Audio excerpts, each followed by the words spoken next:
So it is over. Connor is his old self.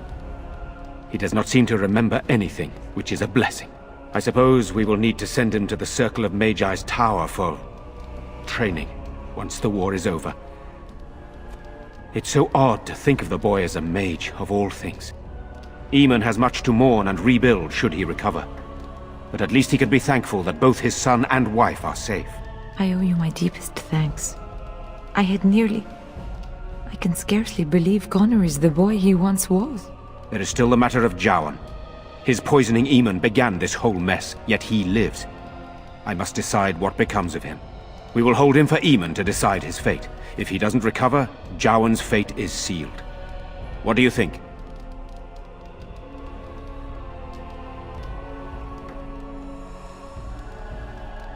You spoke with him, have you not? You know what he has done better than I do, even.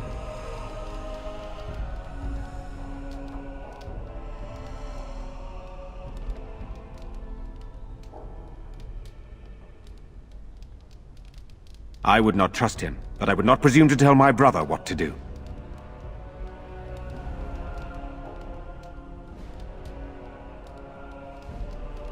Released? Are you mad? Why would you do such a thing? I agree with Isolde. He's a Maleficar. We cannot simply unleash him on the land and ignore his crimes.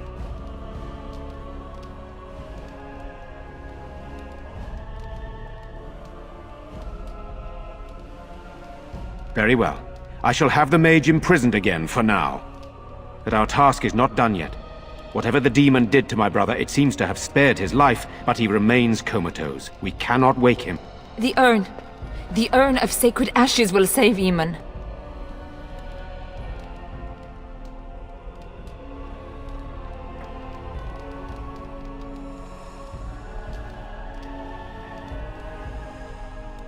It has been tried, and we will continue trying. Perhaps the demon's absence will make a difference. However, the relic is another option. My husband funded the research of a scholar in Denerim, a brother Genetivi. He has been studying the inscriptions on Andraste's birth rock. When Eamonn fell ill, I sent the knights to speak to Genetivi. I hoped that he had finally discovered the location of the urn of sacred ashes itself. They were unable to locate Genetivi. In desperation, I sent more knights in search of the brother, or some clue of the urn's location.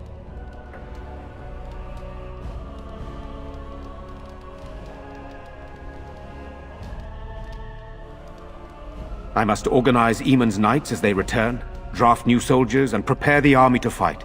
I shall hand Redcliffe back to Eamonn when he awakens, and in a state where it can be of some use in the coming war. Truly, what other choice do I have? No one else can. Even if I wished to do it myself, I cannot abandon Redcliffe to its own devices. Perhaps you could seek out the brother's home in Denerim and see if any clues remain on his whereabouts. It is the only place to begin the search, I think. I must go to the hall and begin rebuilding. I wish you luck, and may the Maker go with you. I have faith that you will find a way to help my husband.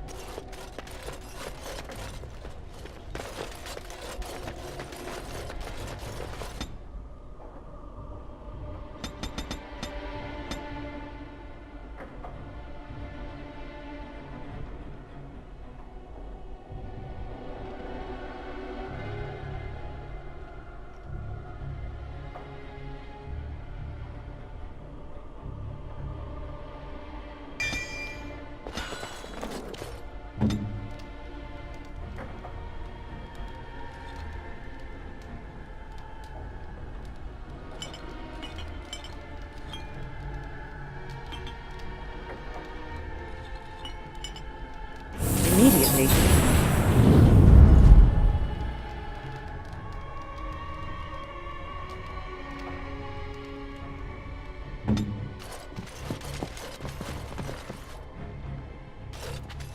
I wonder what happened to all the other castle servants that were here. You're the one who saved me.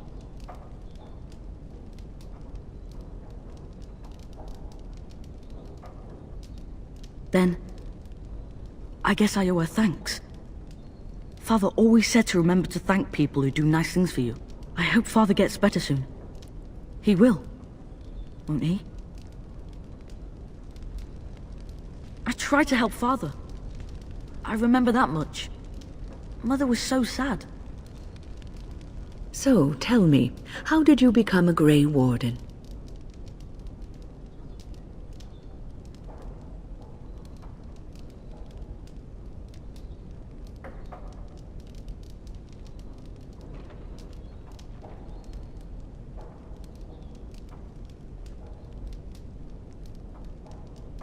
Arl Rendon Howe?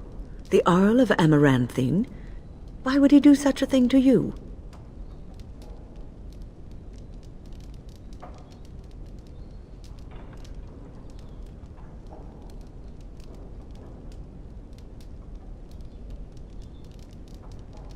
You are the last of the Couslands? I had no idea. My lady?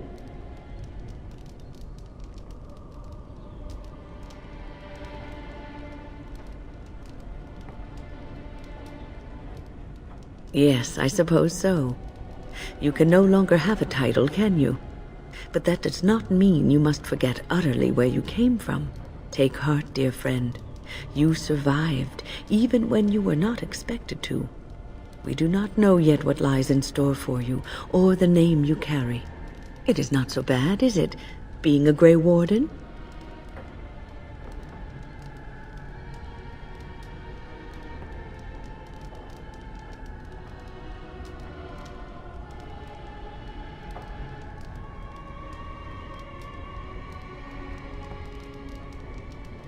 Sometimes it gives me comfort to think that everything will end up the way it's supposed to.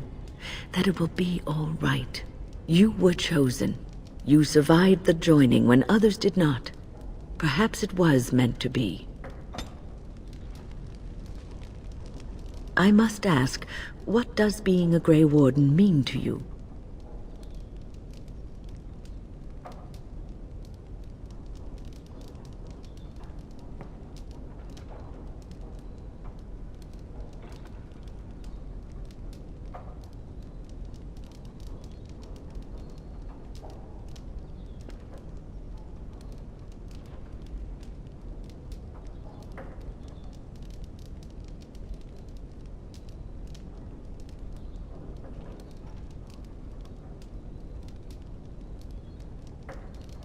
There's that, of course. But there's more to being a Grey Warden than killing Darkspawn and saving the world from the Blight. Ultimately, being a Grey Warden is about serving others. About serving all people, whether elves or dwarves or men.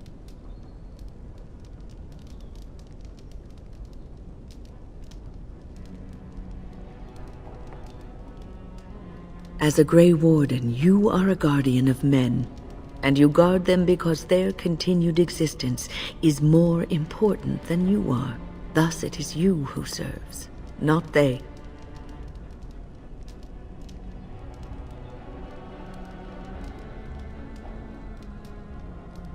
A good king, a true king who cares for his land, uses his power to rule firmly but fairly.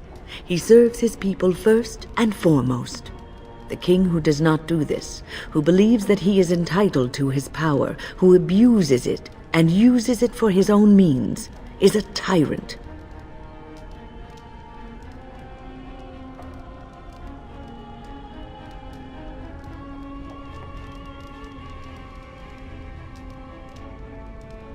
If you live apart from others and your actions affect only you, then you may do as you wish.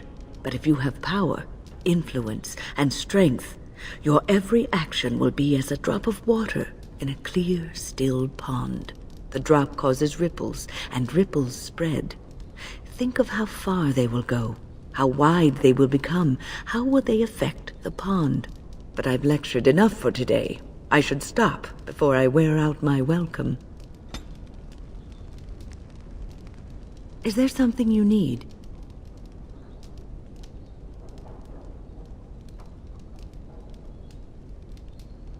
The Circle is in good hands. Irving knows what to do, and he doesn't need me underfoot. For now, I will support those that battle the Darkspawn. I do feel I left things unfinished in Ostagar. There is so much left to do, and I would be part of it. The Grey Wardens, all 2 of you, need all the help you can get. I will see this through to the bitter end, and after that, if I am still left standing, then I will return to the Circle.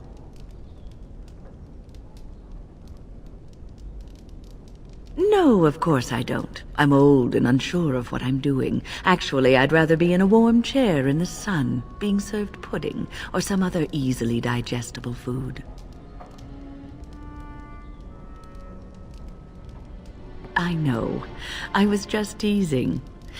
The ability to laugh at myself is something I developed too late in life. But to allay your fears, yes, I am sure this is what I want. Is there something you need?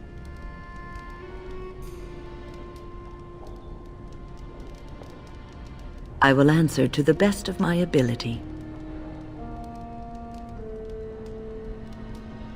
People don't become mages. They are born mages. The talent just surfaces later. But you are asking how I ended up at the Circle. I was brought there by the Templars, just like many of the other apprentices. I don't remember very much. I was very young then. I didn't have a family. I never knew my real parents. My earliest memory was of hiding in a hayloft on a farm, trying to keep warm. I was found, and the farmer's wife was kind enough not to send me away. But they had children of their own, and I was never made to feel welcome. The eldest son was the worst. He was always calling me a stray, and throwing anything he could get his hands on at me. And I don't know how it happened, but one day, he just found his hair on fire. Fortunately, there was a large trough nearby. He ran screaming, dripping head and all, to his mother. I was shut up in the barn, with a bowl of water and a crust of hard bread. The Templars arrived several mornings later. I'll never forget the moment the Templars led me into the entrance hall of the tower. I had never seen anything so grand in my life. I stopped being afraid then. I knew I was home.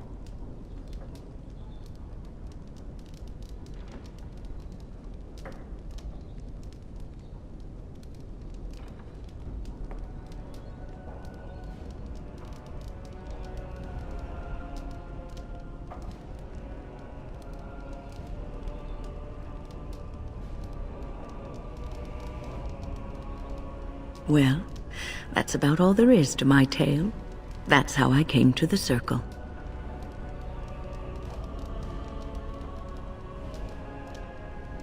I would be lying if I said it was easy. First, there were rules, and we were constantly watched to make sure we behaved appropriately. Then there was the study of magic. We had to cast the spells just so, control the effects completely. A single word spoken incorrectly, a gesture out of sync, and lack of focus. And we needed to have perfect focus, or we would be in danger.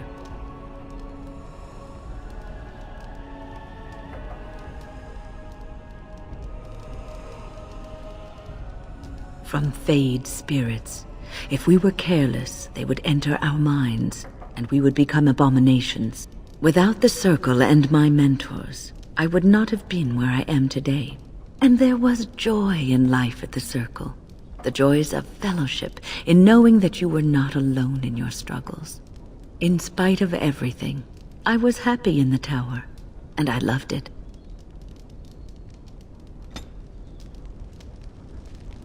Is there something you need? I will answer to the best of my ability. I have a thought.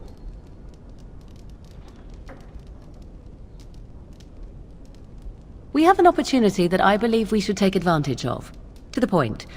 My mother was once divested of a particular grimoire by a most annoying Templar hunter. It occurred long before I was born, but even today, Flemeth speaks of the loss with great rage. With the Circle of Magi in such disarray, it occurs to me that this might be the perfect time to recover the tome from their possession, for surely it eventually ended up in their hands.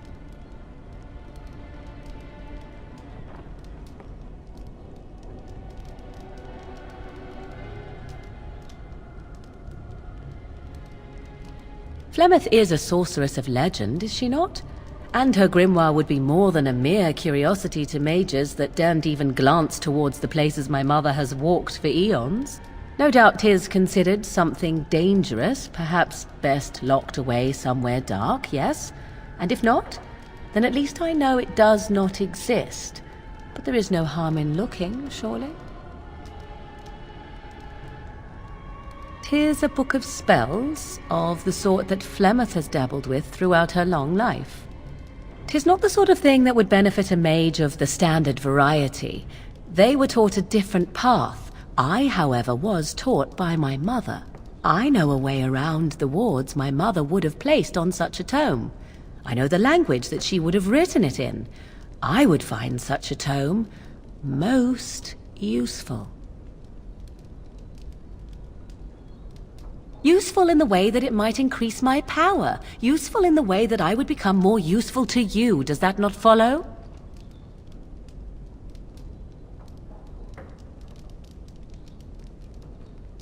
Good. I am most interested to see its contents, should it be located. The grimoire is leather-bound and adorned with the symbol of a leafless tree, should you come across it. If not, however, then I shall simply put it out of my mind.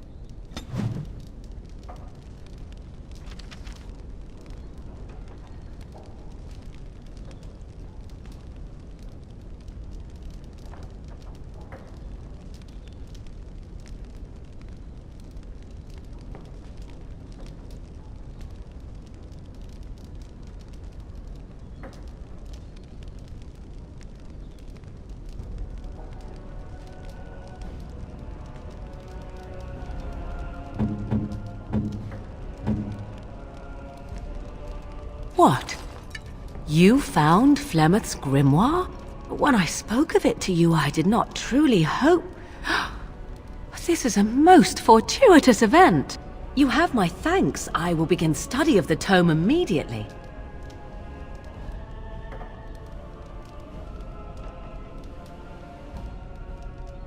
Secrets. My mother has many of them, and this tome represents the one time that they were able to get away from her. I do not intend to squander this opportunity to learn more than Flemeth wished me to know. This should be interesting. I await your command. So, full of questions, are you? I await your command. We are hardly alone, so privacy is not an option. It is your question, however. Ask what you will.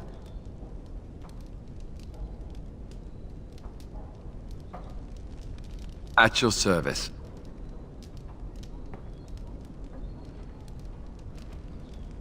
Is there something you need? It is no trouble.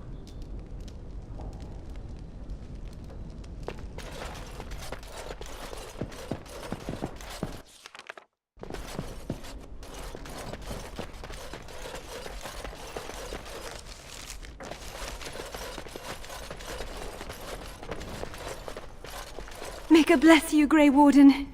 You saved us all. You have.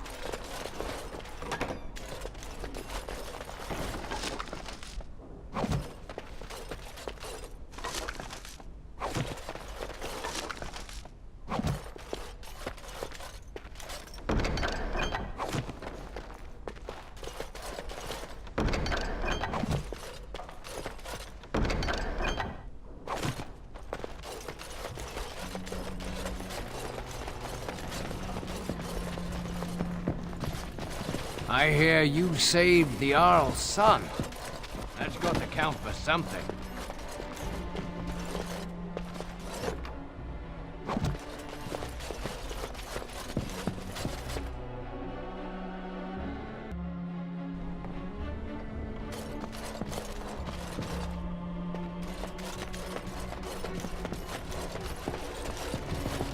You return. Might you have news? Unchanged, I'm afraid. We've tried more magical healing, but nothing works. As time passes, I become more and more convinced the urn might be our only hope. Yes, but they are returning slowly. No doubt the war's progress, as well as the Darkspawns, hinders many of them. Then I must resume my duties. The civil war continues, and Loghain is no doubt angered Redcliffe has not been disabled. Good luck, my lady. You are a great and noble woman. I hope it continues to go well, for all our sakes.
It is good you resolved this demon business. Now we must either revive the Arl or allow Ban Tegan to take his place.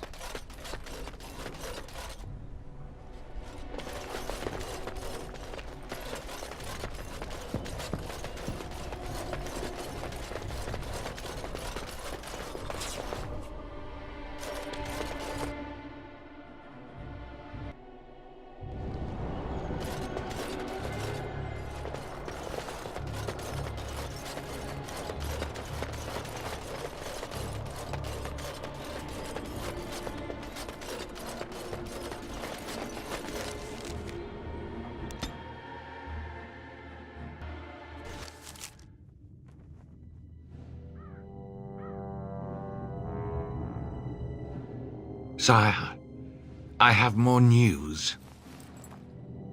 Oh, yes.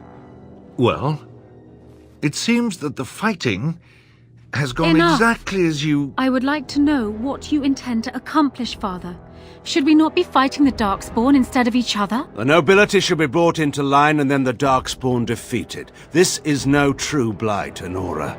Only Kaelin's vanity demanded it be so. Beg pardon, sire. But blight or no, we may not have the manpower to face the Darkspawn soon. Kaelin approached your legions for support, did he Never! not? Marek and I drove those bastards out!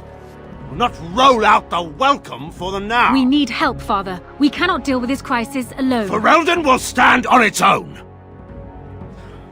I will lead it through this, Honora. You must have faith in me. Did you kill Kaelin? Kaelin's death was his own doing.